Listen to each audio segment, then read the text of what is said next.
Friends, मैं दिनेश कुमार, स्वागत है आपका आपके कोचिंग चैनल पर।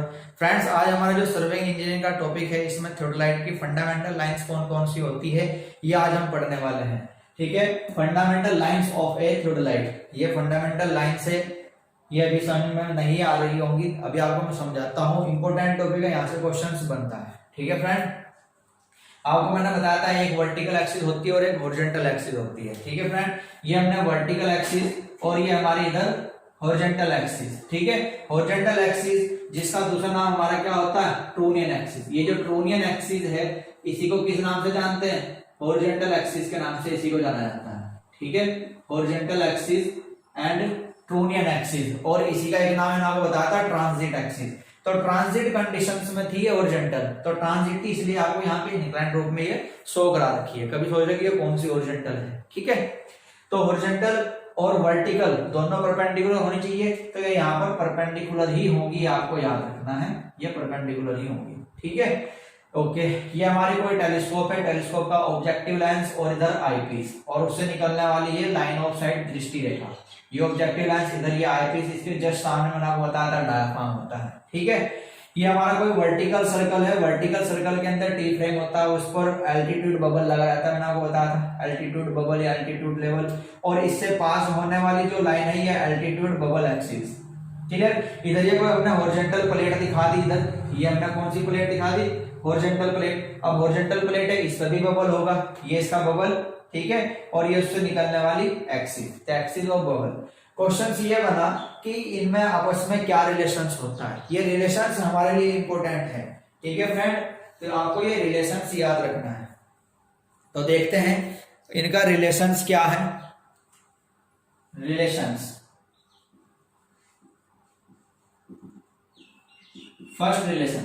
फर्स्ट रिलेशंस आपको यहां पर दिखाई दे रहा है कि जो वर्टिकल एक्सिस और हॉरिजॉन्टल एक्सिस है, दोनों क्या है, एक दूसरे के साथ परपेंडिकुलर है। तो आप कह सकते हो कि हॉरिजॉन्टल एक्सिस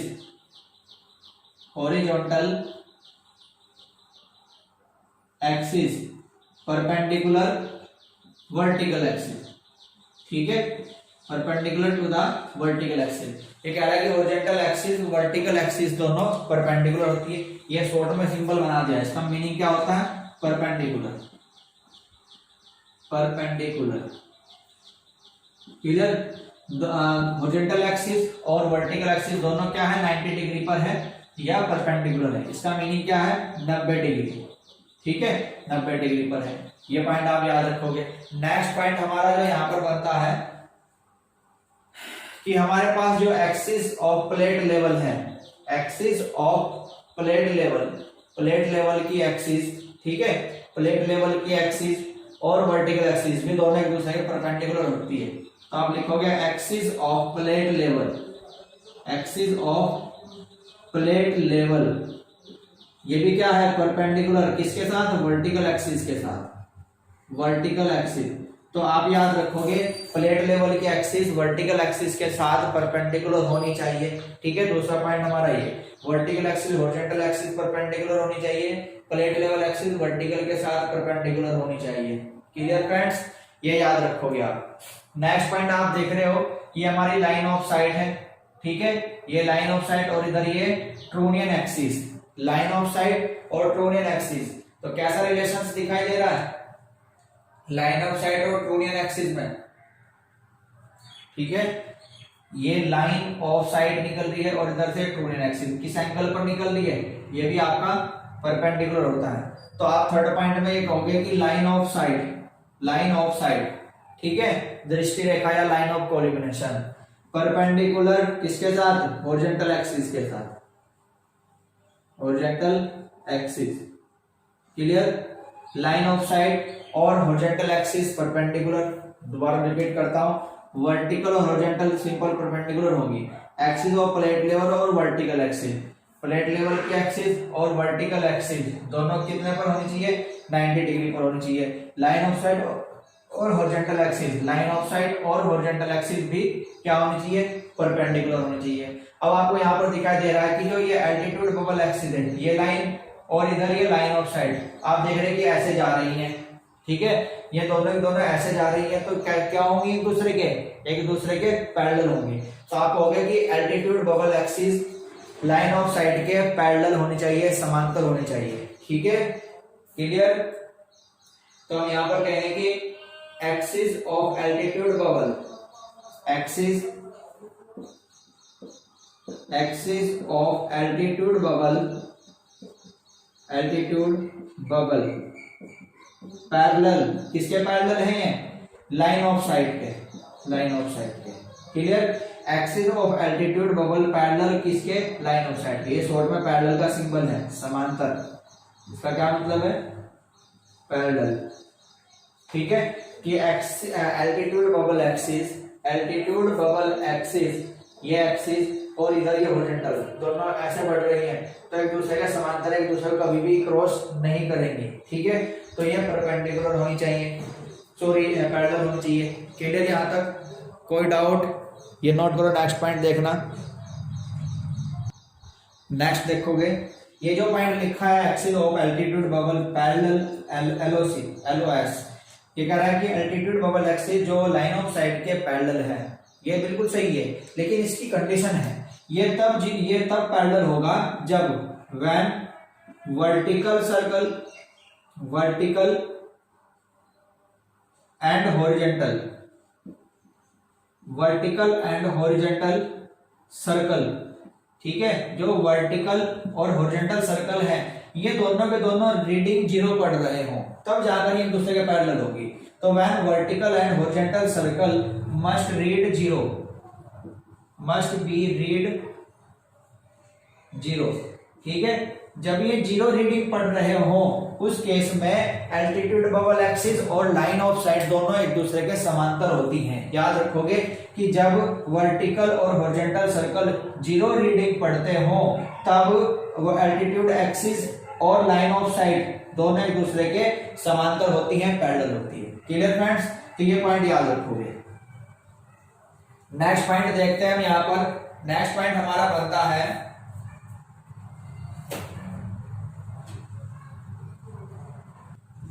देखो नेक्स्ट पॉइंट बनता है, ये हमारी लाइन ऑफ साइट है। ठीक है फ्रेंड, ये कौन सी साइड है? Line of site. अगर मैं ये कहूं कि इस टेलीस्कोप की एक्सिस कौन सी होगी? टेलीस्कोप की एक्सिस किसी भी बॉडी की एक्सिस हो उसके सेंटर से होकर पास होती है। ठीक है, तो अगर ये लाइन ऑफ साइट है तो टेलीस्कोप की एक्सिस भी इसके सेंटर से ही गुजर रही होगी। ठीक है, तो मतलब ये क्वेश्चंस बना कि लाइन ऑफ साइट और टेलीस्कोप की एक्सिस दोनों एक दूसरे के ऊपर कोइंसाइड करती हैं। ठीक है, दोनों एक दूसरे के ऊपर कोइंसाइड करती है, आपको याद रखना है। तो line of site should coincide, आप यहां लिख सकते हो line of site should coincide.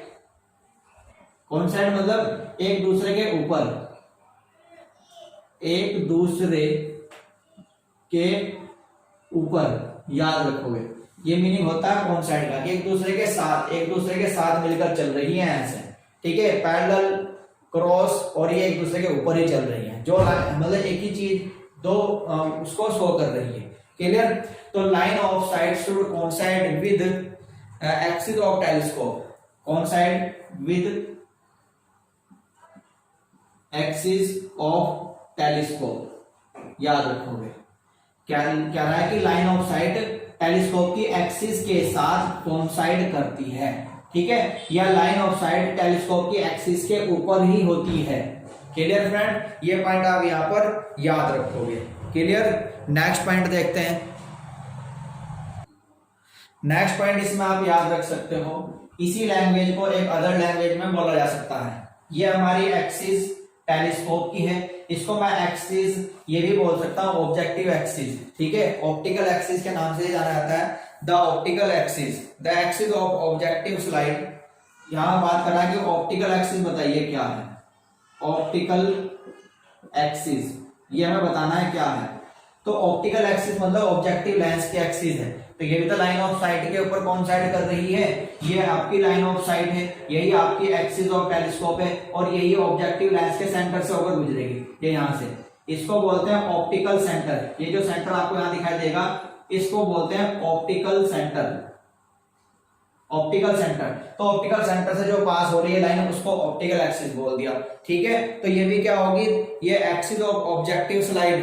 ठीक है, याद रखोगे आप, axis of objective slide axis of objective slide. Objective slide क्या, ये जो ऑब्जेक्टिव पोर्शन है इसके सेंटर से जो लाइन पास हो रही है, तो objective of axis of objective slide and line of side, ठीक है, and line of side should be coincide. ये पॉइंट याद रखो, क्लियर, ठीक है। तो इसी पॉइंट को लिखा है, यहां पर नाम क्या था, एक्सिस ऑफ टेलीस्कोप, यहां पर नाम क्या है, लाइन ऑफ साइट कोइंसाइड कर दिया किसके साथ, ऑब्जेक्टिव की एक्सिस के साथ, क्लियर। तो ये फंडामेंटल लाइंस है जिसके कुछ इंपॉर्टेंट पॉइंट्स आपको याद रहने हैं, क्लियर यहां तक।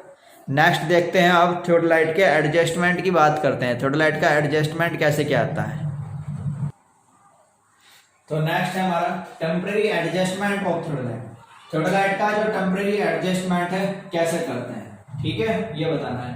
तो आप जानते हो कि जब थियोडोलाइट का एडजस्टमेंट किया जाता है, सबसे पहला काम क्या आता है उसमें, हम थियोडोलाइट की सेटिंग करते हैं, ठीक है।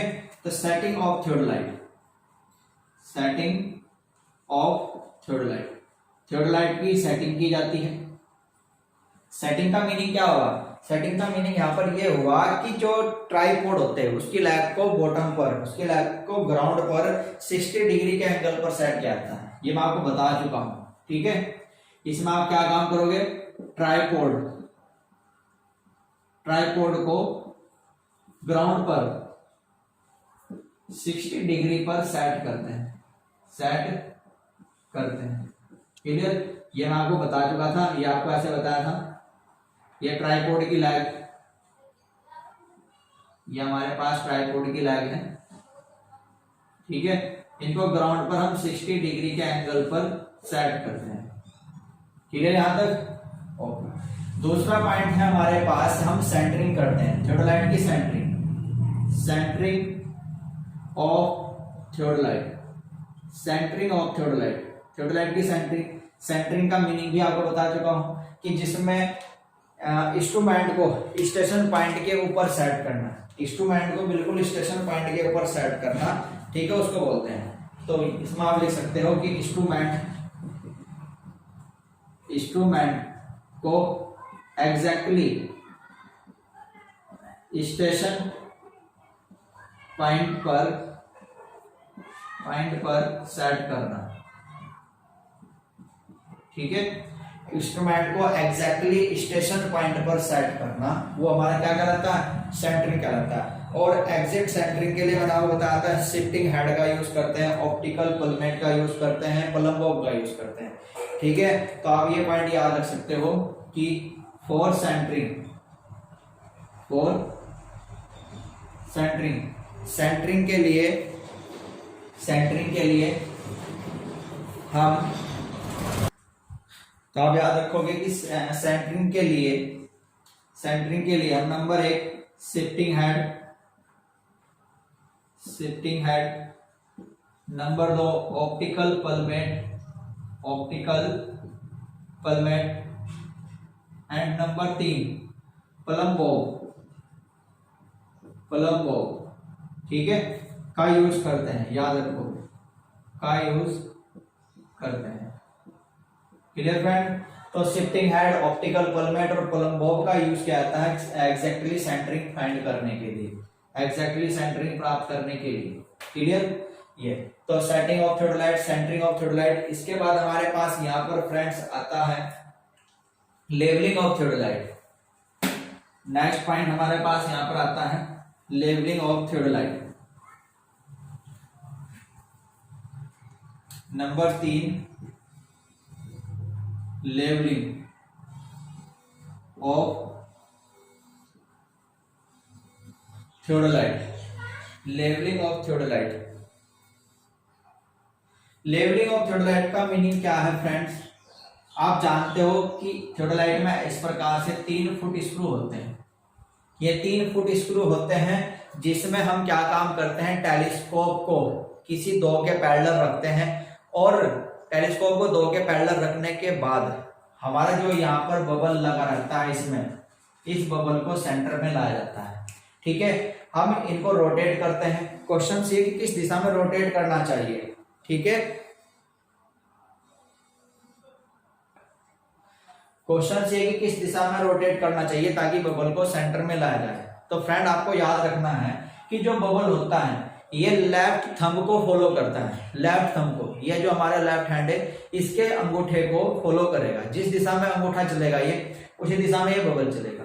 अब सपोज करो ये बबल यहाँ पर है और आपको तो सेंटर में लेके आना है, ठीक है। तो अगर मैं इस अंगूठे को इस दिशा में ऐसे करूंगा रोटेट, ऐसे पेंच को घुमाऊंगा, तो ये तो बबल पहले से ही उस किनारे में पड़ा हुआ है, मुझे तो इस किनारे से बाहर निकालना है। तो मैं क्या काम करूंगा, इस आपके अंगूठे को बाहर की ओर ऐसे रोटेट करूंगा, ठीक है। तो ऐसे रोटेट करूंगा तो ये जो बबल है ये भी आपका बाहर की ओर चलेगा, क्लियर। बबल भी किधर की ओर चलेगा, बाहर की ओर, यानी कि आपके सेंटर की ओर ये बढ़ना शुरू होगा, क्लियर। तो आपको याद रखना है कि बबल हमेशा लेफ्ट थंब को फॉलो करता है, ठीक है। बबल हमेशा लेफ्ट थंब को फॉलो करता है, ये आपको याद रखना है, ठीक है। तो हम क्या काम करते हैं, आपके थियोडोलाइट को, टेलीस्कोप को दो के परपेंडिकुलर रखते हैं, यानी कि दो के पैरेलल रखते हैं और अपने अंगूठे को रोटेट कराते हैं। वो डिपेंड करेगा कि बबल आपका किस दिशा में है। अगर इस यहाँ पे पड़ा है तो बाहर की ओर, और यदि इधर पड़ा है तो इसको अंदर की ओर खींचने के लिए, क्लियर। जब बबल बिल्कुल सेंटर में आ जाता है, जब बबल बिल्कुल सेंटर में आ जाएगा, फिर हम क्या काम करेंगे, इस डायरेक्शन को छोड़कर हम केवल इसके पैरेलल रख के चलेंगे इंस्ट्रूमेंट को। फिर हम जो तीसरा हमारे पास स्क्रू बचा था, इनको बोलते हैं फुट स्क्रू। तो तीसरे के पैरेलल रखते हैं और फिर उस अकेले को घुमाते हैं बबल को सेंटर में लाने के लिए। जब वहां भी सेंटर में आ जाता है तो फिर वापस प्रोसीजर लाते हैं यहाँ पर और देखते हैं कि जो हमने पहले सही बबल सेंटर में लाए थे कि है या नहीं है। अगर वहां पर वो बबल सेंटर में ही है तो ठीक है, तो आप थियोडोलाइट को किसी भी दिशा में घुमाओ जाओ, आपका बबल सेंटर में ही रहेगा। और यदि बबल सेंटर में आता है तो ये हमारी लेवलिंग को शो करता है, क्लियर। तो भाई इसमें लिखने के लिए आप इतना लिख सकते हो कि बबल लेफ्ट थंब की डायरेक्शन में चलता है, क्लियर। याद रख सकते हो बबल लेफ्ट थंब की डायरेक्शन, लेफ्ट थंब की डायरेक्शन को फॉलो करता है, ठीक है। ये याद रखोगे।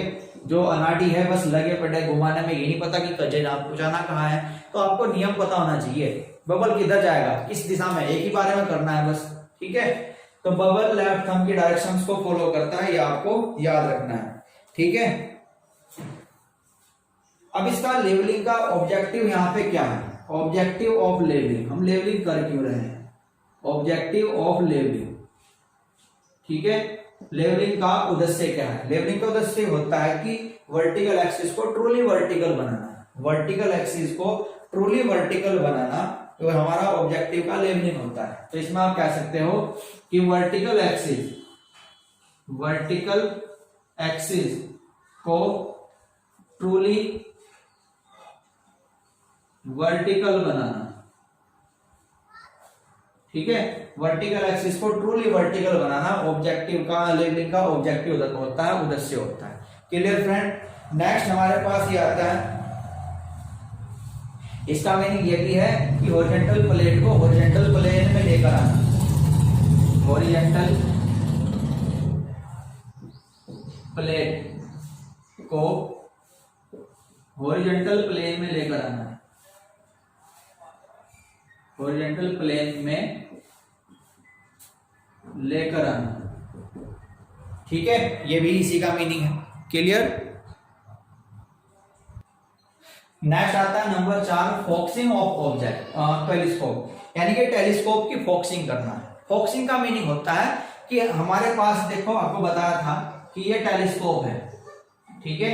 ये टेलीस्कोप होता है, इधर इसका ऑब्जेक्टिव लेंस होगा ये, और यहाँ पर इसमें डायाफ्राम लगा रहता है। डायाफ्राम का मीनिंग मैंने आपको बताया था, क्रॉस हेयर होता है जिसमें 2 वर्टिकल लाइन और 3 हॉरिजॉन्टल लाइन होती है। जब आप आईपीस के माध्यम से इस ऑब्जेक्टिव को देखते हो तो आपको इसका सामना करना पड़ता है। पहले सपोज करो यदि डायाफ्राम की जो लाइनिंग है आपको साफ दिखाई नहीं दे रही है, तो उसके लिए हम उसकी फोकसिंग करते हैं। फोकसिंग का मतलब किसी चीज को साफ देखना। इसका जो मेन ऑब्जेक्टिव होता है, ठीक है, मेन ऑब्जेक्टिव फोकसिंग का मेन ऑब्जेक्टिव ये होता है कि धुंधलेपन को खत्म करना, एलिमिनेशन ऑफ पैराडॉक्स, इसको बोलते हैं धुंधलेपन को खत्म करना, is the main objective of focusing, ठीक है। तो जो धुंधलेपन है जिसके कारण हमें इमेज साफ दिखाई नहीं दे रही है, तो उस चीज को साफ करना ही फोकसिंग कहलाता है। Clear friend? तो ये हमें साफ दिखाई नहीं दे रहा, पहले आप इसे साफ करोगे, ये आपको साफ दिखने शुरू हो जाएगा। उसके बाद जो इमेज आपके पास इधर है, जो इमेज यहाँ पर है, अगर वो आपको इस डायफ्राम के ऊपर दिखाई नहीं दे रही तो उसकी भी फोकसिंग करोगे। ठीक है, तो मतलब ये हुआ कि elimination of parallax is the main objective of focusing. ठीक है, फोकसिंग का जो मुख्य उद्देश्य है ये आपको याद रखना है, ये है एलिमेशन ऑफ पैरालॉक्स। तो हम इसकी जगह ये भी लिख सकते हैं ओनली एलिमेशन ऑफ पैरालॉक्स, यानी कि धुंधलेपन को खत्म करना। इसका मतलब है धुंधलेपन को खत्म करना। ठीक है फ्रेंड, धुंधलेपन को खत्म करना ही हमारा फोकसिंग का मेन ऑब्जेक्टिव होता है। अब फोकसिंग जो होती है हमारे पास, हम दो प्रकार से कर सकते हैं फ्रेंड, फोकसिंग आईपीस की और या फोकसिंग ऑब्जेक्टिव लेंस की। ठीक है, तो आप इसको दो कार्य से कर सकते हैं, फोकसिंग ऑफ आईपीस की focusing, and number 2 focusing of objective lens. Focusing of objective lens. अब देखो, आईपीस की फोकसिंग का मतलब ये है कि डायाफ्राम को साफ करना। ठीक है, डायाफ्राम को साफ करना। और इसमें क्या होता है, इसको साफ करने के लिए क्या है हमारे पास, ये जो दूरबीन होती है, एक तो होगा यहीं पर अरेंजमेंट और एक होता है इधर, तो इसके थ्रू तो हम ऑब्जेक्ट का जो डायाफ्राम है उसको साफ कर देते हैं, और जो एक्सटर्नल स्क्रू है ये, इसके थ्रू हम ऑब्जेक्टिव लेंस को साफ करते हैं। क्लियर? तो ये आपके पास दो है, आईपीस की फोकसिंग की जाती है और ऑब्जेक्टिव लेंस की फोकसिंग की जाती है यहाँ पर। क्लियर? तो ये था आपका टेम्परेरी एडजस्टमेंट ऑफ थ्योडोलाइट का टेम्परेरी एडजस्टमेंट। क्लियर?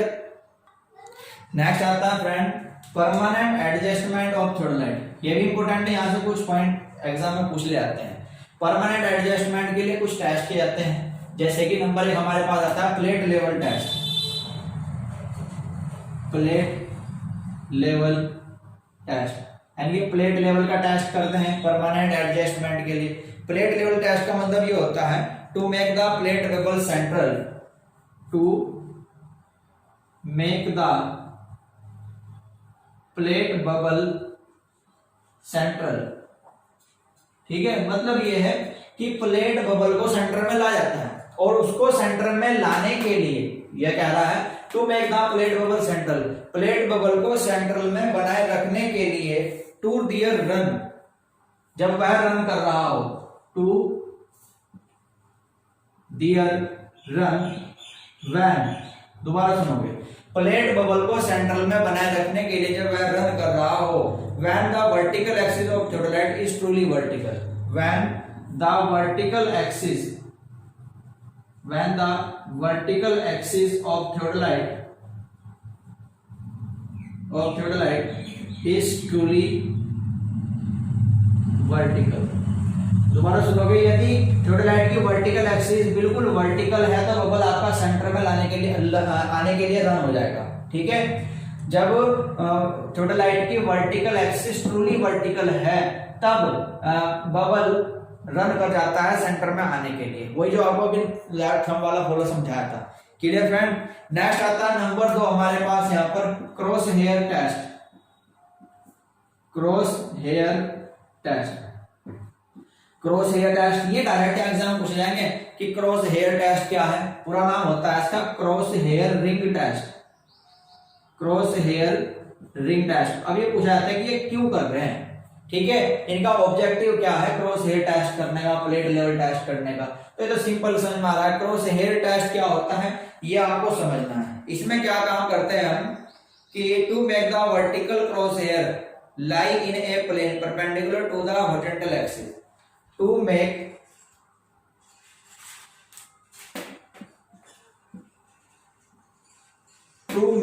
the, तो इसमें क्या काम करते हैं फ्रेंड, इसमें करते हैं कि क्रॉस हेयर को एक प्लेन में हॉरिजॉन्टल एक्सिस के परपेंडिकुलर बनाया जाता है। क्रॉस हेयर को एक प्लेन में हॉरिजॉन्टल एक्सिस के परपेंडिकुलर बनाया जाता है। ठीक है, तो to make the cross hair in a plane एक प्लेन में क्रॉस हेयर को बनाए रखना, और किस रिलेशन पर, the perpendicular to the horizontal axis, ठीक है। ये कह रहा है कि क्रॉस हेयर को एक प्लेन में हॉरिजॉन्टल एक्सिस के साथ परपेंडिकुलर बनाए रखना के लिए हम क्रॉस हेयर रिंग टेस्ट का यूज करते हैं, क्रॉस हेयर रिंग टेस्ट का यूज करते हैं, क्लियर, याद रहना चाहिए। नंबर 3 हमारे पास टेस्टिंग आती है एजीमुथ टेस्टिंग, एजीमुथ टेस्ट। इस एजीमुथ टेस्ट में हम क्या काम करते हैं फ्रेंड्स, जो लाइन ऑफ साइट हमारी होती है, line of sight horizontal axis के परपेंडिकुलर बनाने के लिए की जाती है, ठीक है। तो to make line of sight perpendicular horizontal axis,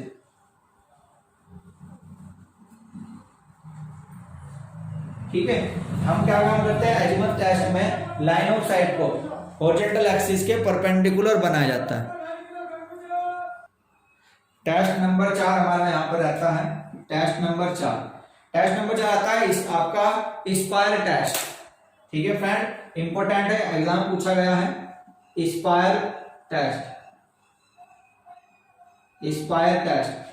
test में हम क्या काम करते हैं friend, horizontal axis vertical axis के परपेंडिकुलर होनी चाहिए, ये काम, इसको बनाने के लिए काम किया जाता है, ठीक है। तो ये कहेगा आपको कि to make horizontal axis perpendicular vertical axis, ठीक है।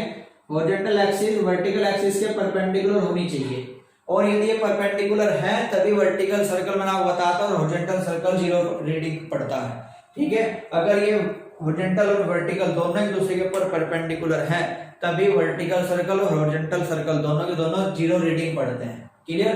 तो इस कार्य के लिए हम स्पायर टेस्ट का यूज करते हैं, यह एग्जाम में पूछा गया क्वेश्चन है, ठीक है, याद रखोगे।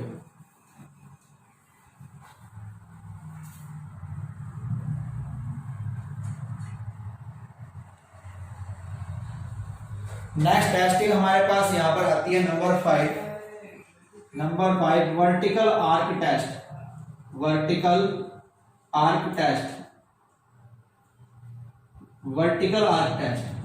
ठीक है। लास्ट टेस्टिंग है वर्टिकल आर्क टेस्ट। ये कहता है कि जो वर्टिकल सर्कल 0 रीड पड़ता है वो कब पड़ता है, ठीक है। वर्टिकल सर्कल 0 रीडिंग पड़े, इसे बनाने के लिए टेस्ट करते हैं। तो इसमें हम क्या काम करते हैं कि लाइन ऑफ साइट को वर्टिकल एक्सिस के परपेंडिकुलर बनाया जाता है।